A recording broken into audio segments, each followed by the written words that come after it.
Un cordial saludo a todos los oyentes de Radio María. Un día más, con la gracia del Señor, nos disponemos a realizar este programa radiofónico llamado Sexto Continente, que lunes y viernes de 8 a 9 de la mañana, una hora menos en las Islas Canarias, realizamos aquí en directo en Radio María España. Hoy es 17 de abril, ayer era 16 y aquí en Alicante, que es la ciudad desde la que pues, yo realizo este programa, una de las ciudades pues también más grandes, más populosas de España. Aquí en Alicante tenía lugar la fiesta de la Santa Faz, de la Santa Faz. Según cálculos de la policía, se reunieron unas 330.000 personas, 330.000 personas para la celebración de esa romería al santuario de la Santa Faz, del que brevemente quiero hablaros, ¿no? Es la segunda romería más populosa de España, después de la del Rocío. Allí en ese santuario de la Santa Faz se guarda una reliquia, o podríamos decir un icono de la Pasión de Cristo, que es un trozo del paño con el que la Verónica enjugó el rostro de Jesús, según cuenta una tradición, no camino del Calvario. La Verónica enjuga el rostro de Jesús y un trozo de ese paño se conserva aquí. Y además a mí quizás lo que más me impacta de esta romería es que tiene como, digamos, una jaculatoria, que es como pues un grito que brota continuamente de los corazones de los romeros, que es faz divina, y todo el mundo responde misericordia, faz divina, misericordia. Impresiona ver a miles de personas, ¿no? Pues de responder a esa invocación con la palabra misericordia, misericordia. El rostro de Jesús. Yo tuve ocasión de pronunciar ahí una homilía en la que partí del Salmo 27. Tu rostro buscaré, Señor, no me escondas tu rostro. Bueno, si alguno quiere escuchar esa homilía que pronuncié ayer en el canal de YouTube de la Diócesis de Orihuela Alicante, la encontrará. Pero bueno, me quiero referir también al hecho, fijaros, ¿no?, que ayer se cumplían, ¿no?, pues 500 años de que Juan Sebastián Elcano, el primer marino que dio la vuelta al mundo, además también voy a un poco presumir de él, pues porque también es paisano, ¿eh? Él es de Getaria, somos de Guipúzcoa, de esa tierra vasca. Juan Sebastián Elcano,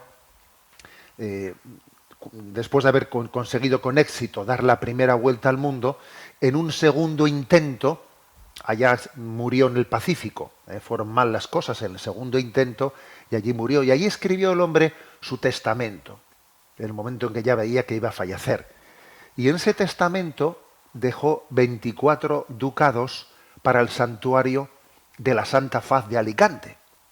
Increíble que hace 5 siglos un marino fíjate, de un lugar tan distante, ¿no?, como el País Vasco de Alicante, estando muriendo allí en pleno Pacífico, se acordase de el santuario de la Santa Faz. Quizás porque veía, ¿no?, que iba a morir. Quizás porque en ese momento, al ver que iba a morir, se acordó del rostro de Cristo. Al despertar me saciaré de tu semblante. Y entonces se acordó. ¿Cómo es posible, ¿no?, que pudiera tener pues un eco tan grande cuando no existían medios de comunicación? Bueno, pues porque resulta que había tenido lugar 37 años antes de ese momento de la muerte de Juan Sebastián Elcano, 37 años antes había tenido lugar un milagro aquí en Alicante, en la procesión, sacando la procesión, esa reliquia, icono de la Pasión de la Santa Faz, pues el milagro de la lágrima. El milagro de la lágrima es que, bueno, pues un sacerdote que iba en esa procesión, que era una rogativa para que lloviese, dudaba en su interior sobre la autenticidad de esa reliquia. Y entonces, en ese momento, el rostro de Cristo, en el lienzo, tiene un lienzo por encima, ¿no?, que está pintado por encima, el rostro de Cristo, brotó una lágrima visible, que cayó sobre ese paño, ¿no? Y entonces los conmovidos presentes y el propio sacerdote cayó de rodillas, disipó sus dudas y se interpretó como una especie de confirmación divina, ¿no? También Dios bendijo esa procesión rogativa para que lloviese con la lluvia. Bueno, entonces aquello tuvo tal eco que llegó a los oídos de ese marinero que dio la primera vuelta al mundo, Juan Sebastián Elcano, y él moría pues dejando esos ducados al santuario de la Santa Faz. Bueno, os cuento esta bella historia porque yo, que soy obispo ahora de este lugar, voy a decir que como son las cosas, ¿no? Yo antes fui obispo de la diócesis de Juan Sebastián Elcano, de San Sebastián, y allí viví también un momento inolvidable, que es los 500 años de la salida de la expedición que iba a dar la vuelta al mundo. Allí lo vivimos en en el pueblo de Guetaria, un día inolvidable, ¿no? En el que también fue la nave del Juan Sebastián Elcano, que es una de las naves pues más emblemáticas, la más emblemática de la Armada Española, estuvo allí en aquel puerto, y celebramos un día inolvidable, ¿no? En el que subrayamos cómo la fe es audaz, cómo la fe es atrevida, cómo la fe lleva a los hijos, a sus hijos, a los hijos de Dios, a arriesgarse, a hacer grandes gestas, a olvidarse de sí mismos, ¿no? Y a buscar más allá de los mares, más allá de los mares. Y al final, cuando terminan nuestros días, ¿no? Pues al final uno, pues como Juan Sebastián Elcano, piensa en su interior: al despertar me saciaré de tu semblante, tu rostro buscaré, Señor, no me escondas tu rostro. Estáis todos invitados en alguna oportunidad, ¿no?, a poder conocer este santuario de la Santa Faz, que está aquí a pocos kilómetros, a 7, 8 kilómetros de la ciudad de Alicante. Sexto Continente es un programa que tiene interacción con los que sois usuarios en redes sociales, en Instagram y en Twitter a través de la cuenta @obispo Munilla, en Facebook a través de la página que lleva mi nombre personal, de José Ignacio Munilla. Los programas anteriores de Sexto Continente están a vuestra disposición tanto en el podcast de Radio María como también en las plataformas de YouTube. También están en iVoox, Spotify, Amazon Music y también en la página web multimedia www.enticonfio.org. Bueno, hay que reconocer que el programa anterior, ¿no?, pues la verdad es que ha tenido un eco especial, ¿eh? Ha tenido un eco especial, pues por el hecho en que justamente yo lo realizaba el lunes pasado, pues cuando Donald Trump había lanzado un mensaje, ¿no?, crítico contra el Papa, y yo en ese mismo momento, a veces la actualidad hace que pueda llegar a tener un influjo especial lo que uno diga, ¿no? Yo en ese momento hice una contestación, dije palabras también fuertes con respecto a esa intromisión por parte de Donald Trump en la vida de la Iglesia, y bueno, resulta que eso ha tenido pues un eco por ahí de no veas tú. Bueno, pues en manos de Dios está, me explico. Lo que en este programa decimos a veces puede pasar desapercibido, a veces puede tener un eco que te queda sorprendido. Bueno, pues en manos de Dios está. Nosotros hagamos lo que tenemos que hacer. Siervos inútiles somos. Hemos hecho lo que teníamos que hacer. Bueno, voy adelante y voy a comentar también algo que creo que sirve para conocer este mundo, ¿eh? El Papa está en África. Marchó el lunes pasado, justo cuando comenzaba todo ese lío tremendo, ¿no?, de las declaraciones del Papa de Trump contra el Papa. El Papa en el avión, según se marchaba para África, dijo que él había dicho lo que tenía que decir y adelante, y que no le daban miedo las persecuciones.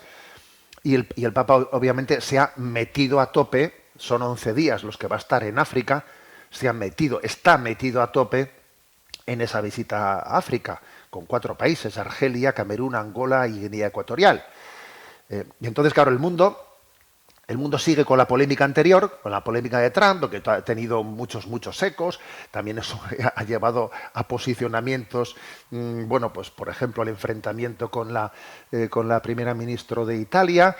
Dentro de Estados Unidos las cosas también, ha habido muchos católicos que se han pronunciado con fuerza. Ahí se ha organizado, ¿no?, pues una diatriba muy potente, pero el Papa está olvidado de ella, o sea, está a lo suyo, está en África, ¿sabes? En África, además, haciendo un viaje, claro que de esto ya los grandes medios de comunicación no se hacen eco, ¿eh?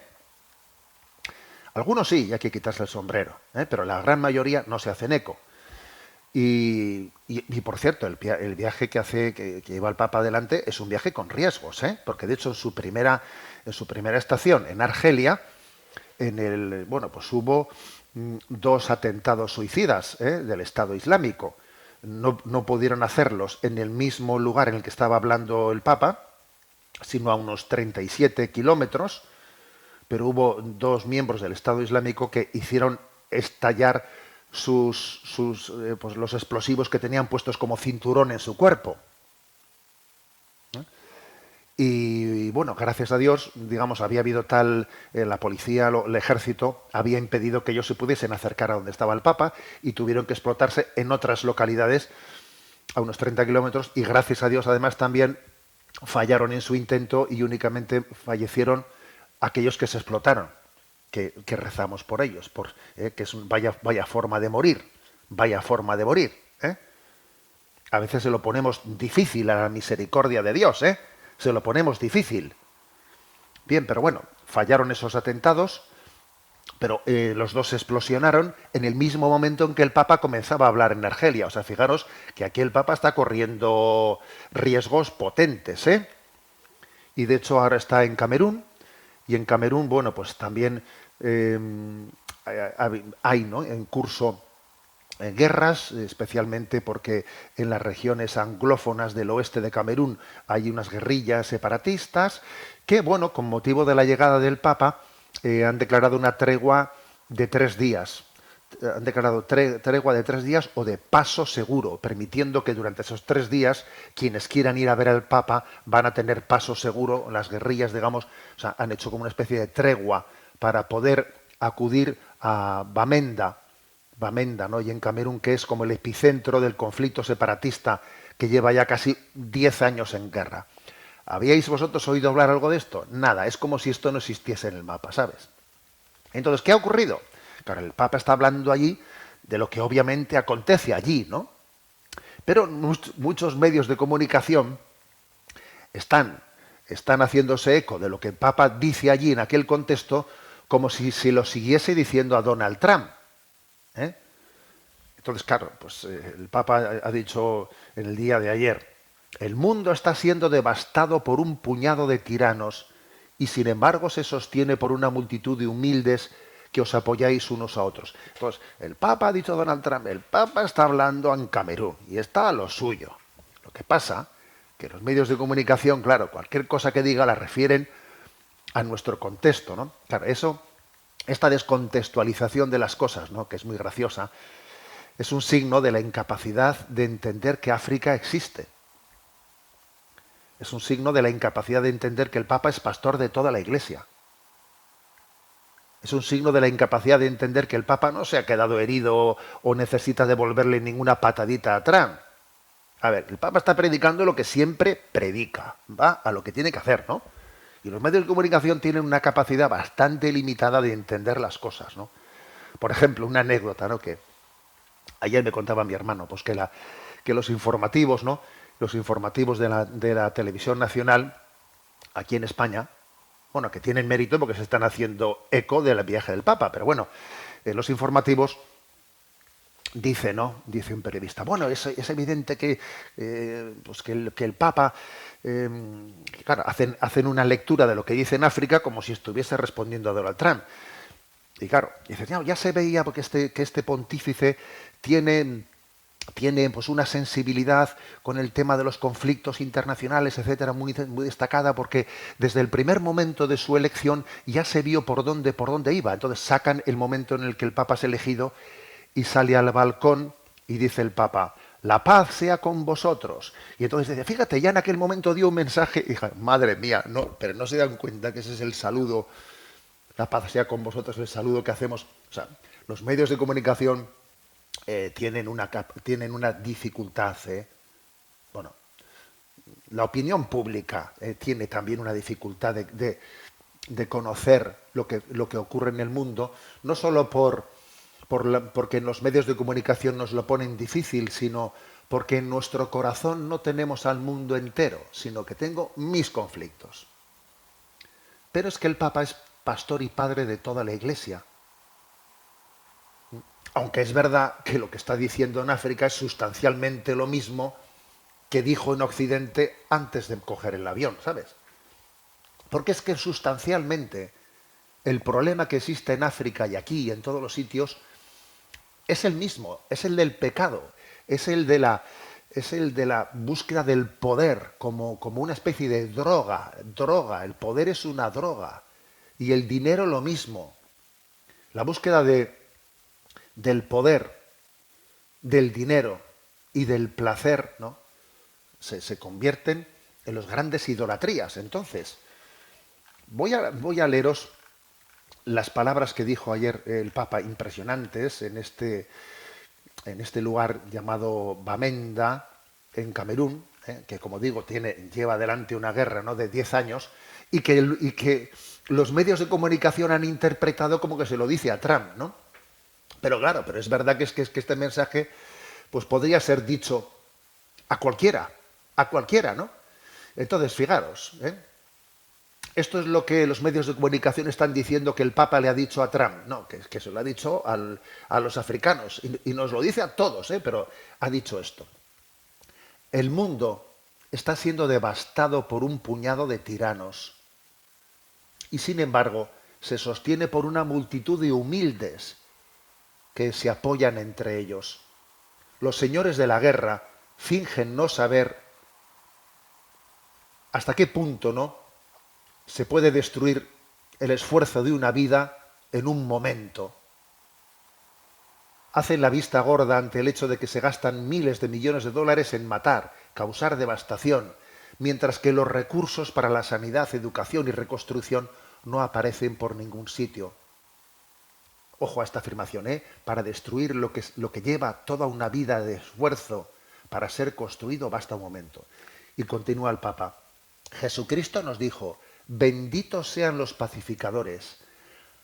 Ay de quienes manipulan las religiones y el mismo nombre de Dios a sus propios intereses militares, económicos y políticos, arrastrando lo que es santo hacia lo más sucio y tenebroso. Claro, todo el mundo escucha esta frase y ha dicho: ojo, esta frase, esto lo dice por Trump, esto lo dice por los que lo tienen delante, porque es que ese mal es un mal muy común en el mundo, Y termina diciendo: sí, queridos hermanos, vosotros, y se lo dice a los que tiene delante suyo, ¿no? Vosotros que tenéis hambre y sed de justicia, que sois pobres, misericordiosos, mansos y puros de corazón, vosotros que habéis llorado, vosotros sois la luz del mundo. Y se lo está diciendo a los pobres de Yahvé, que tiene delante suyo: vosotros sois la luz del mundo. Entonces, yo de verdad que me he emocionado, ¿no? Me he emocionado viendo el rostro de la Iglesia, ¿no?, en África. Y uno dice: esta es mi Iglesia, bendita Iglesia, que habla con libertad, que, que es capaz de ejercer de madre su maternidad, su paternidad a los más débiles, ¿no? Yo creo que estamos consiguiendo mucho más de lo que suponemos. Muchos analistas están diciendo estos días que Trump está forzado a terminar como sea con esta guerra porque tiene por una parte una pinza, en esa pinza tiene por un lado la economía que se está desequilibrando a nivel mundial y eso claro puede ir en contra suyo, y por otra parte en la pinza tiene el descrédito moral de haberse enfrentado con el Papa. Y ahora ver que, claro, que mucha gente que le apoyó, ahora ver que no la va a tener con él. Entonces, fíjate, pues posiblemente resulta que el Papa, yendo a lo suyo y sin tener estrategias, posiblemente está consiguiendo mucho más de lo que los estrategas puedan conseguir. Pero nosotros no vamos a ponernos medallas, ¿sabes? Nosotros vamos a ir a lo que hay que hacer. Entonces, mira, os voy a poner 1 minuto y 20 segundos de un encuentro que tuvo ayer, ¿no?, o antes de ayer, el Papa allí mismo en Camerún. en un sitio que es, en un lugar que es, en un orfanato, llevado adelante por unas religiosas, ¿no? Un orfanato que se llama Kunul Zamba o algo así, en el que son 1 minuto 20 segundos, allí hay un montón de niños huérfanos acogidos, claro, hay huérfanos de guerra a patadas.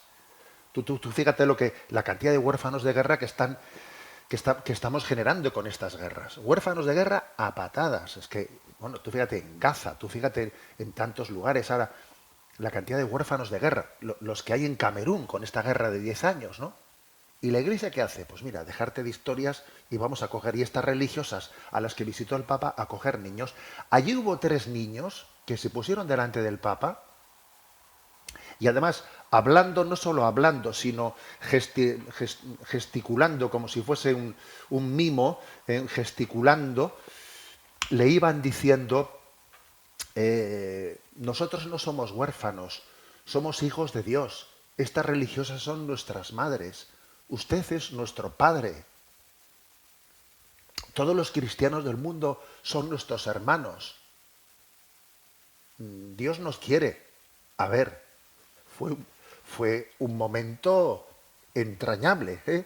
Lo voy a poner y bueno, como lo traducen se escucha perfectamente, ¿eh? Vamos, es 1 minuto y 13 segundos. Testimonios de 3 chicas, 3 chicos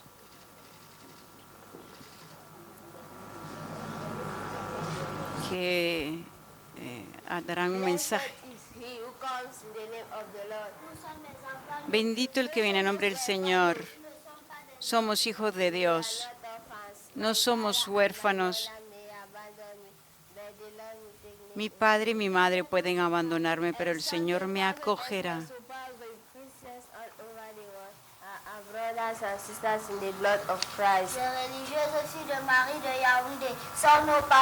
El Santo Padre es nuestro Padre. Los cristianos de todo el mundo son nuestros hermanos y hermanas en la sangre de Cristo. Las religiosas hijas de María de Yaoundé son nuestros padres que Dios nos ha dado.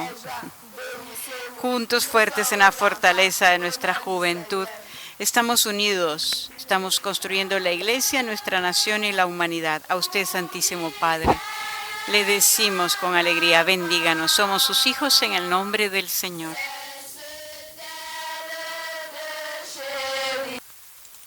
Bueno, yo veo una cosa como esta y pienso, en la Iglesia hay suficiente luz, para que quien quiera descubrir el rostro de Dios pueda hacerlo, ¿eh?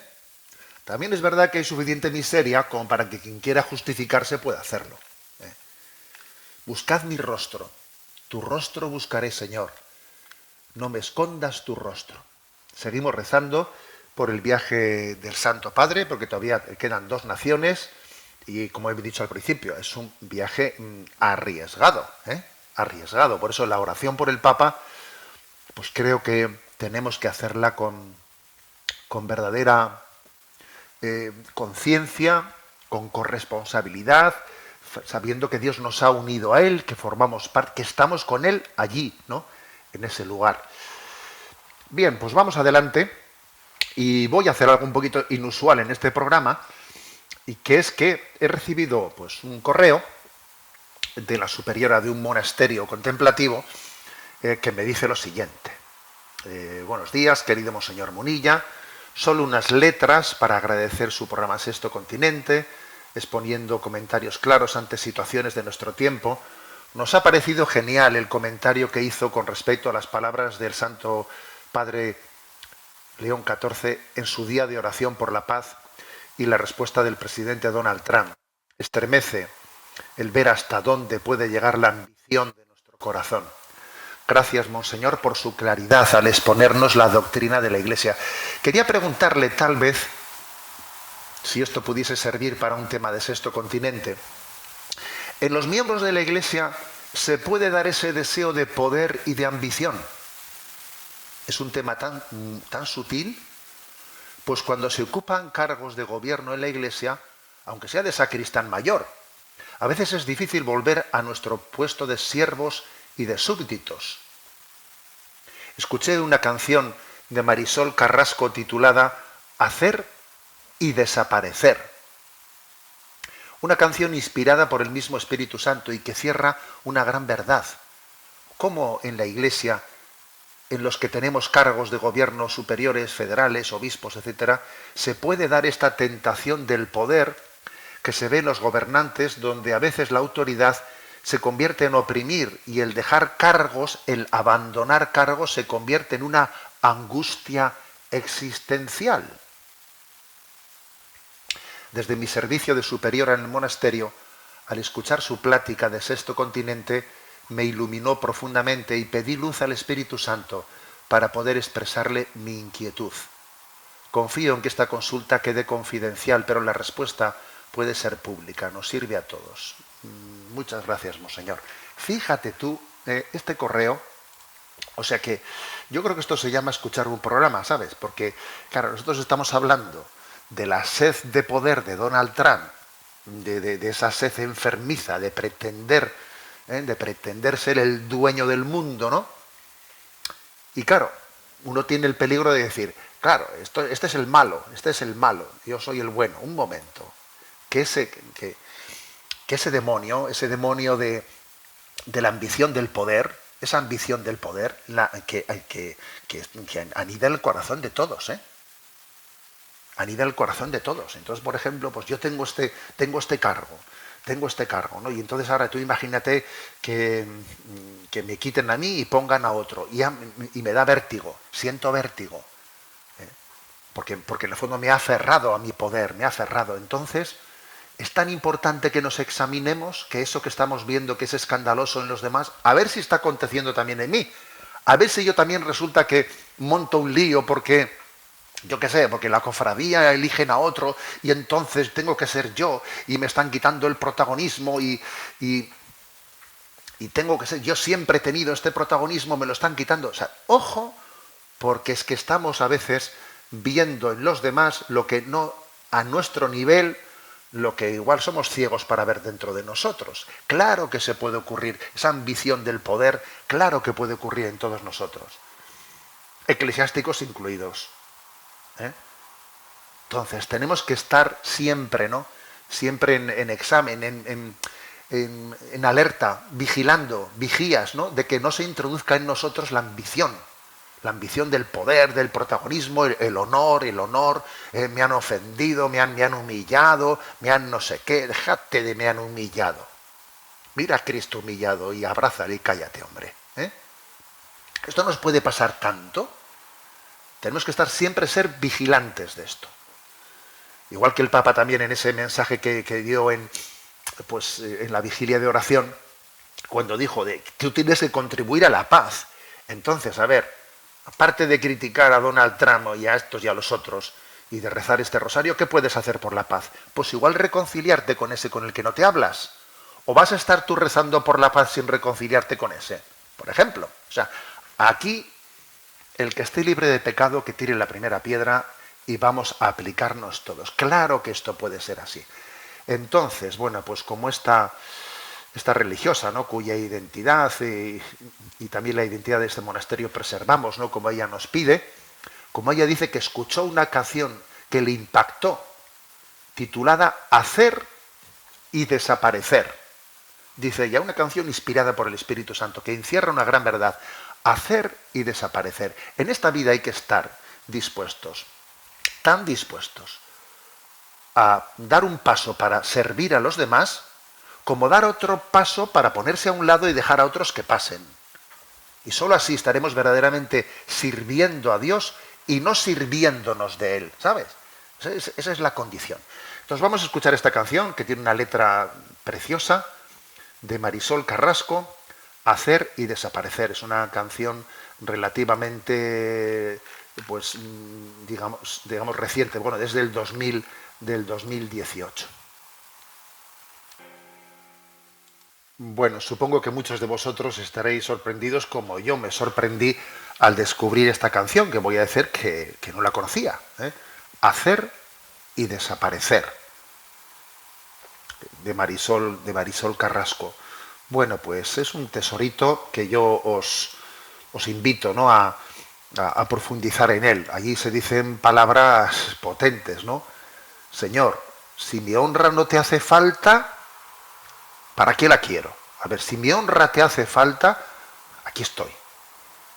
Quiero dar un buen testimonio, un buen servicio, pero si mi honra no te hace falta y tú tienes otros planes, ¿yo para qué quiero mi honra? ¿Para qué quiero? Es una frase de San José María Escrivá que está integrada, ¿no?, en esta canción. Bueno, os invito a conocer esa canción, Hacer y Desaparecer, de Marisol Carrasco. Y vamos adelante en esta edición de Sexto Continente y voy a hacerme eco de una noticia y la voy a comentar. Sabéis que está ya próximo el viaje del Papa.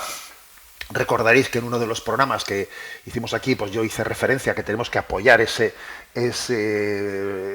viaje, que obviamente pues también tenemos que ofrecernos como voluntarios los que podamos, aportar también económicamente, porque obviamente son gastos que tenemos que cubrirlos entre los católicos. Bueno, y entonces la Iglesia puso en marcha esa campaña y ya hemos tenido que comenzar a escuchar cosas graciosas en los informativos, más bien anticlericales, etcétera.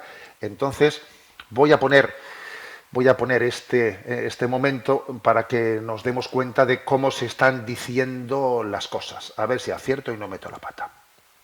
¿Pagaría usted por ver en privado al Papa $500.000 euros? Pues hay quien lo hace, porque es la manera que tiene la Iglesia de financiar los viajes de los pontífices. Y estos son los precios: hasta 1 millón por un espacio reservado y algo menos, 250.000 euros solo por tener un asiento en alguna de las audiencias papales. Darío Menor, esto nos ha llamado mucho la atención, pero es algo habitual, ¿no? ¿Cómo lo justifica la Iglesia? Sí, así es, quedan ya menos de 2 meses para que comience el viaje de León XIV a España, y la Iglesia Católica está pidiendo colaboración a los ciudadanos y a las empresas para financiar esta visita que no recibe dinero público. De esta manera los ciudadanos pueden participar en una colecta especial, mientras que a las empresas y a los grandes donantes se les pide entre 1.000 euros y 1 millón de euros. Quienes entreguen más de 500.000 euros podrán mantener un encuentro privado con León XIV, como es habitual en estos viajes.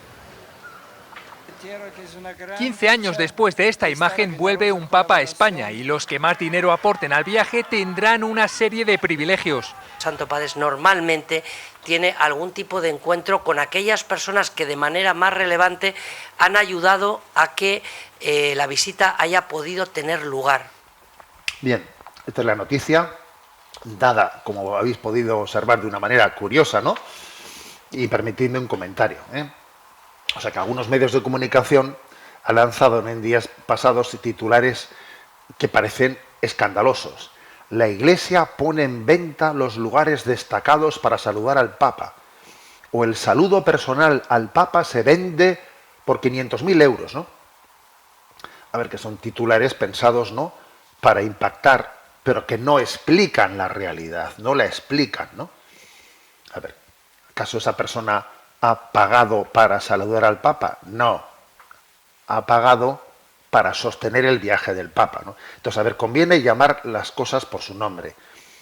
Lo que hay detrás de esta polémica es sencillamente una campaña de financiación para sufragar los gastos de un viaje del Papa. Nada extraño, nada oculto, nada distinto de lo que ocurre en cualquier gran evento religioso, cultural o institucional, que requiere una organización compleja y costosa. Y entonces yo creo que tiene que haber sentido común, ¿no?, que es lo que tantas veces se pierde cuando el prejuicio toma el mando. Y es lógico que quienes realizan aportaciones significativas pues reciban un gesto de agradecimiento proporcional, ¿no? No se trata de comprar un saludo, es una deferencia institucional básica, ¿no? Si una persona realiza una donación importante a cualquier entidad, una fundación, una universidad, una ONG, a todo el mundo le parecerá lo normal que sea recibida por su máximo responsable, no por protocolo frío, sino por educación, por gratitud, ¿no? ¿O acaso alguien consideraría escandaloso que el presidente de una institución civil agradeciera personalmente a un gran benefactor su contribución? Evidentemente no, a todo el mundo le parecería lo normal. Y entonces, ¿por qué se presenta como algo turbio cuando se trata de la Iglesia? Y además la acusación implícita, que no es explícita, ¿no?, de que el Papa solo atiende a los ricos, es sencillamente falsa. La realidad cotidiana de la vida de la Iglesia desmiente este relato, va por el lado contrario. El Papa dedica innumerables encuentros a personas sencillas, fieles anónimos, voluntarios, enfermos, familias, recién casados. Por ejemplo, los recién casados que van todos los miércoles a ver al Papa. ¿Qué condición hace falta para que el Papa te reciba y te bendiga? Pues estar recién casado y ya está, y punto, ¿no? Sin distinción económica alguna. Su agenda está marcada mucho más por la cercanía a los humildes que por cualquier otra cosa. Mira ahora el viaje a África, mira cuando venga a España, que va a ir pues especialmente a Canarias por el tema migratorio de los que llegan en los cayucos. A ver, ¿cómo se puede decir que el Papa, la Iglesia, a los ricos? Pero tú, ¿dónde vives? ¿Dónde vives? Por tanto, ¿no?, en la manera de dar esta noticia, lo que se está haciendo aquí no es informar, sino sugerir sospecha. No se están descubriendo hechos, sino que se están alimentando prejuicios, ¿eh? Se toma una práctica razonable, que es el agradecimiento a quienes sostienen económicamente un evento, y presenta como si fuese un mercadeo indigno, ¿eh? Y hay una cuestión de fondo que algunos parecen, ¿no?, que, claro, no quieren mentarla. La libertad de las personas para decidir a quién apoyan con su tiempo o con sus bienes. Ay, fíjate, si uno ha dado $500,000 de euros. Oye, millones de españoles colaboran con la Iglesia porque confían en su labor espiritual, social y caritativa. ¿Dónde está el problema? ¿Por qué te pica tanto? ¿Por qué esa confianza molesta tanto a algunos? Pregúntate, oye, ¿por qué los españoles dirigen sus ayudas económicas en una dirección y no en otra? Se lo podríamos preguntar a ellos, ¿no? No estaría mal. ¿Estaría usted dispuesto a dar su donativo a ese medio de comunicación crítico contra la Iglesia que da las noticias de esta manera? Pues nos imaginamos la respuesta, ¿no? A ver, que el pueblo es suficientemente inteligente para hacer con sus bienes lo que estime oportuno, poniéndolos al servicio de causas justas. Por ejemplo, el viaje del Papa a España. ¿Por qué? Porque estamos muy necesitados de escuchar palabras sensatas. Y dice, a mí me parece que merece la pena apoyar esta causa. Entonces, la conclusión es clara, ¿no? Si hemos escuchado esos titulares, el saludo personal al Papa se vende por 500.000 euros. Madre mía, ¿no? Esto no es que sea un escándalo, es una manipulación esa noticia, ¿eh? Porque estamos ante un intento de desacreditar. Bueno, que estamos acostumbrados, y que no pasa nada. Nosotros a lo nuestro. Pero de vez en cuando decir una palabra como la que estoy diciendo, pues creo que es necesario, ¿no? Y en el fondo quizás tenemos que descubrir pues, que existe en España un anticlericalismo. Se genera un malestar de quienes no soportan ver que la Iglesia sigue despertando confianza, compromiso, generosidad. Lo llevan mal, ¿eh? Aunque soy consciente de que voy a concluir con un brindis al sol, porque lo que voy a decir es un brindis al sol, ¿no?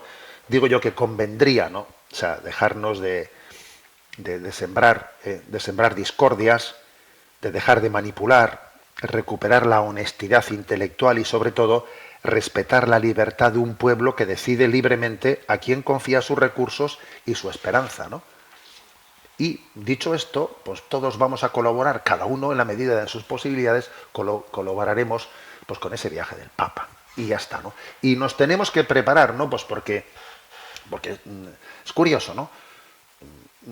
En torno, ¿no?, a la Iglesia. La Iglesia no deja indiferente a nadie, oyes, ¿eh?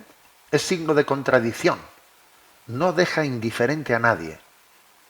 Esto lo vemos, pues, por ejemplo, cuando fue la muerte del Papa Francisco, la elección del Papa León XIV, pero bueno, pero qué eco, ¿no? Qué eco. A ver, la Iglesia no deja indiferente a nadie. Lo que ha pasado ahora, ¿no? Pues con las palabras del Papa sobre la paz mundial. Es que claro, dices tú, oye, pero es increíble, ¿no?, que la Iglesia Católica, además la católica, vamos a ser claros, la Iglesia Católica tenga ese eco mundial. Bueno, pues es que Jesús fue signo de contradicción y anunció que sus seguidores lo serían siempre. Si a mí me han perseguido o no me han comprendido, o si, claro, también os ocurrirá a vosotros, ¿no? Es que la verdad es que la profecía de Jesús se cumple a lo largo de toda la historia. Bien, vamos adelante. Y queremos también tener un momento de intervención de los oyentes. Sabéis que hay un correo electrónico habilitado, sextocontinente@radiomaria.es, al que podéis hacer llegar vuestras preguntas, sextocontinente@radiomaria.es. A Yolanda, que está en la emisora, le vamos a pedir que nos presente las preguntas seleccionadas. Muy buenos días, Yolanda. Muy buenos días. Un oyente llamado David nos pregunta: buenos días, monseñor. Quiero preguntarle con relación a la costumbre de regalar huevos y gallinas de chocolate por la Pascua. ¿Qué sentido tiene? ¿Es una costumbre cristiana? Gracias. A ver, sí que lo es en su origen, ¿no? La costumbre de los huevos de Pascua tiene un origen mucho más profundo de lo que se piensa, ¿no? Pero claro, con el paso del tiempo se mezclan otros elementos que pueden llegar a tapar, o sea, a hacernos olvidar de dónde partió eso, ¿no? El huevo fue un símbolo cristiano de la resurrección. ¿Por qué? Pues porque desde los primeros siglos el huevo fue visto por los cristianos como símbolo de vida nueva, que está escondida detrás del cascarón y brota, ¿no? Esto lo convirtió en una imagen perfecta del sepulcro de Cristo, del que brota la vida de la resurrección. Por eso muchas tradiciones cristianas, sobre todo en Oriente, se decoraban huevos, a menudo de color rojo, símbolo de la sangre de Cristo, durante la Pascua. Luego también ocurrió que durante la Cuaresma, en la Edad Media, no se comían huevos, igual que pasaba con la carne. Pues claro, toda la Cuaresma sin comer huevos, las gallinas seguían comiendo huevos. Entonces se acumulaban muchos huevos durante la Cuaresma y al llegar la Pascua se consumían con alegría como signo de fiesta. Se bendecían en la iglesia, se regalaban como signo de alegría pascual, ¿no? Entonces, claro, eso ha ido evolucionando. En Europa Central se empezó a decorar los huevos. Más tarde aparecieron los huevos de chocolate, y eso ya fue en el siglo XIX. Se añadió la figura del conejo de Pascua, de origen folclórico, eso ya no cristiano. Y hoy en muchos lugares la dimensión religiosa se ha debilitado. Luego sale ahí, pues fíjate, ¿no? Salió también en televisión, allí la fiesta en Estados Unidos de escondiendo los huevos con Donald Trump mientras que él anunciaba la guerra. Bueno, pues tú verás, ¿no? Entonces, en definitiva, clave espiritual. Si lo miras en profundidad, el huevo de Pascua dice algo muy bello.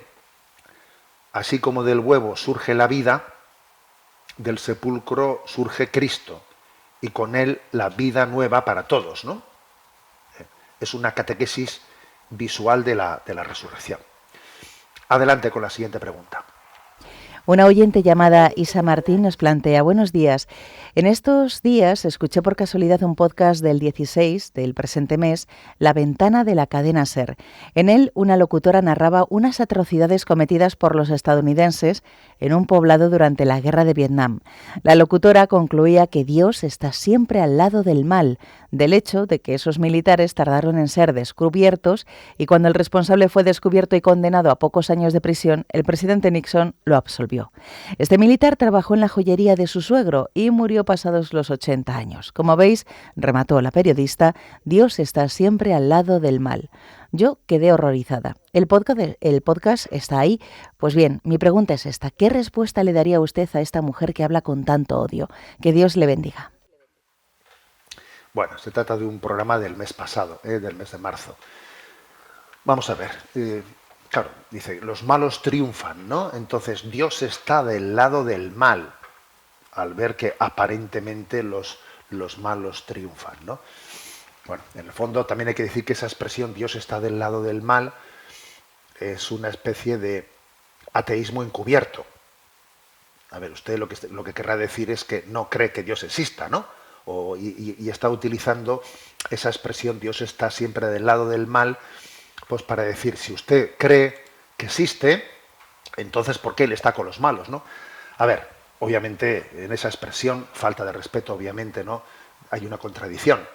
Pero bueno, ¿yo qué le diría A ver, le diría que ante el horror del mal, como ella ha descrito, ¿no? Lo que pasó en la guerra del Vietnam, etcétera, etcétera, hay dos reacciones posibles, ¿no? O negar a Dios o mirar más profundamente hacia Dios. Esta periodista ha optado por la primera, ¿eh? Pero eso no resuelve el problema, sino que lo agrava. Porque decir que Dios está al lado del mal no es una denuncia lúcida, sino una conclusión equivocada nacida del escándalo, ¿eh? Porque si Dios estuviera del lado del mal, entonces el bien no tendría fundamento alguno. Y tampoco podríamos llamar atrocidad al mal, porque el bien no tendría ningún fundamento si Dios no existiese, ¿no? O sea, sin Dios, el mal deja de ser injusticia y se convierte simplemente en una cuestión de poder. Que, por cierto, es lo que estamos viendo en el mundo exactamente, ¿eh? O sea, lo que realmente nos escandaliza, y con razón, no es que Dios esté del lado del mal, sino que el hombre sea capaz de cometer el mal. Esto es lo que nos escandaliza, ¿eh? Y que muchas veces la justicia humana sea insuficiente o incluso corrupta. Pero esto no es una prueba contra Dios, ¿eh? Es una prueba contra nosotros. Dios no estuvo del lado de quienes cometieron esas barbaridades, ¿eh? Estaba del lado de las víctimas, de los inocentes, de los que sufrieron la violencia. Y estaba también, aunque esto no cueste más entenderlo, ofreciendo a los culpables la posibilidad de convertirse. Porque la justicia de Dios no es venganza, sino que es verdad y misericordia. Y nosotros muchas veces confundimos la justicia con la venganza. Vamos a ver, entonces, la fe cristiana no niega el escándalo del mal. El escándalo del mal existe. Nos lo tomamos tan en serio que afirmamos que el mismo Dios lo ha cargado sobre sus hombros, ¿eh? En la cruz de Jesucristo. Entonces nosotros en la cruz no vemos a un Dios aliado con el mal, cómplice del mal, sino que en la cruz vemos a un Dios que lo sufre, lo vence y abre un camino de redención, ¿eh? Por lo tanto, ¿no? Cuando parece que el mal triunfa, la respuesta no es acusar a Dios, sino preguntarnos, ¿yo de qué lado estoy? ¿Del lado de la verdad, de la justicia, de la compasión? ¿O del otro lado? Porque Dios ya ha tomado partido, ¿eh?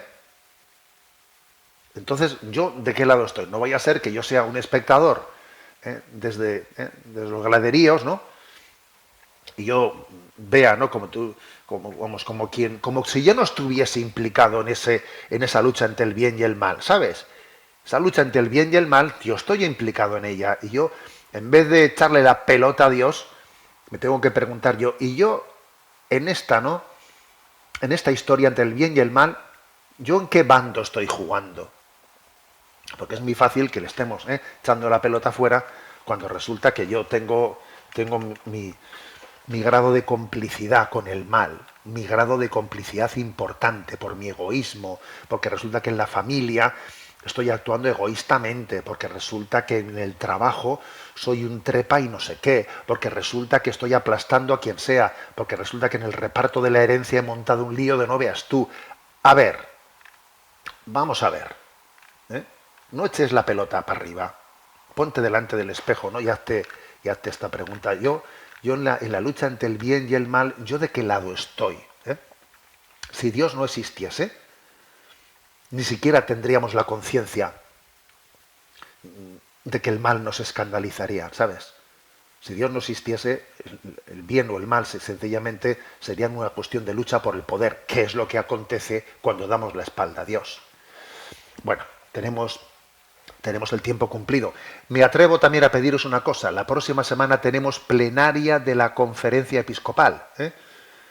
Estamos los obispos de España reunidos, por lo que no tendremos el programa del lunes y el viernes, y os pido oraciones, ¿no? Pues para que, bueno, pues todos los temas que se van a tratar y tantas cosas no tengamos la gracia de poder abordarlos adecuadamente, con la asistencia del don de consejo, de discernimiento que nos da el Espíritu Santo.